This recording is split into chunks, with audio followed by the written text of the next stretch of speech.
Assalamualaikum warahmatullahi wabarakatuh. Salam dan bahagia Bapak Ibu guru hebat. Bertemu lagi dengan saya Wungsu Anut Sesanti, calon guru penggerak angkatan 9 dari Kabupaten Boyolali. Video kali ini berisi tentang koneksi antar materi, modul 2.1 tentang pembelajaran berdiferensiasi. Apa itu pembelajaran berdiferensiasi? Pembelajaran berdiferensiasi adalah usaha guru dalam menyesuaikan proses pembelajaran di kelas untuk memenuhi kebutuhan belajar tiap murid.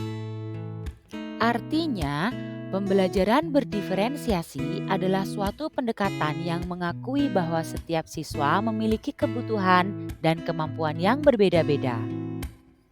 Maksudnya apa ya? Ingat, setiap anak adalah unik. Mereka memiliki kelebihan dan kekurangan masing-masing. Begitupun dengan minat, gaya belajar, pola pikir, kemampuan literasi, dan karakter setiap anak. Nah, disinilah dibutuhkan kemampuan guru untuk dapat memenuhi setiap karakter anak yang berbeda-beda, agar anak nyaman berada di dalam kelas.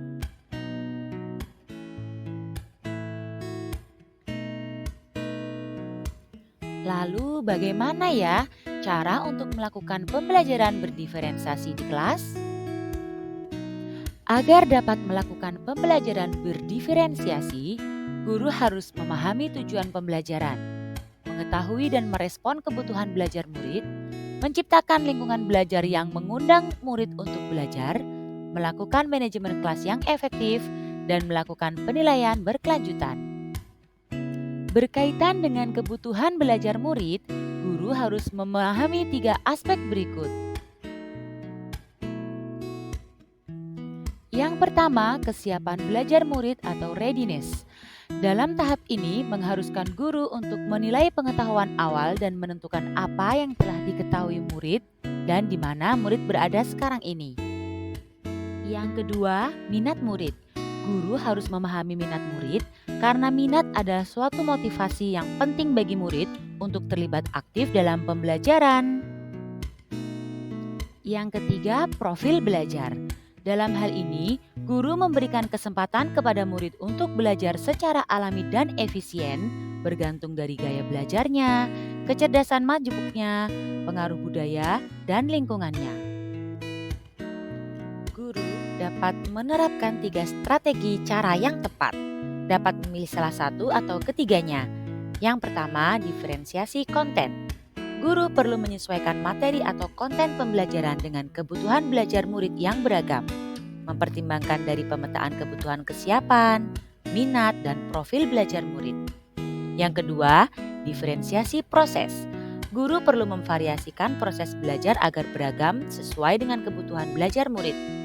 Proses ini mengacu pada bagaimana murid memahami atau memaknai apa yang dipelajari. Yang ketiga, diferensiasi produk. Guru perlu memodifikasi tagihan produk yang akan dihasilkan murid sesuai dengan konten yang telah mereka pelajari dan proses yang telah mereka lewati. Lalu, bagaimana koneksi antar materi pembelajaran berdiferensiasi dengan modul lain di pendidikan guru penggerak yang pernah dipelajari?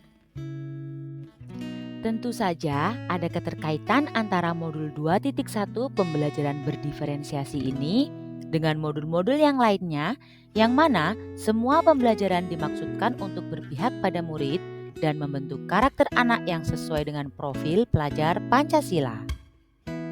Keterkaitan dengan modul 1.1. Untuk dapat memenuhi pembelajaran berdiferensiasi, maka guru harus berusaha memenuhi kebutuhan belajar murid sesuai dengan kodrat alam dan kodrat zaman berdasarkan filosofi Ki Hajar Dewantara.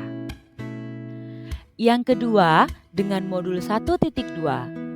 Dalam melakukan pembelajaran berdiferensiasi, guru penggerak harus berpihak pada murid, reflektif, mandiri, kolaboratif, dan inovatif untuk menciptakan pembelajaran berdiferensiasi agar dapat memenuhi kebutuhan murid. Dengan demikian, seorang guru penggerak dapat mewujudkan kepemimpinan murid dengan menuntun murid merdeka belajar. Hal ini sesuai dengan nilai dan peran guru penggerak. Selanjutnya, keterkaitan dengan modul 1.3. Pembelajaran berdiferensiasi dapat menjadi salah satu strategi mewujudkan visi guru penggerak yang berpihak pada murid. Nah, yang terakhir, keterkaitan dengan modul 1.4. Dalam pelaksanaan pembelajaran berdiferensiasi, antara guru dan murid harus ada kesepakatan kelas terlebih dahulu agar proses pembelajaran dapat berjalan dengan baik sesuai dengan nilai-nilai budaya positif. Demikian pemaparan saya tentang koneksi antar materi modul 2.1. Terima kasih, semoga bermanfaat. Wabillahi taufik wal hidayah. Wassalamualaikum warahmatullahi wabarakatuh. Salam guru penggerak.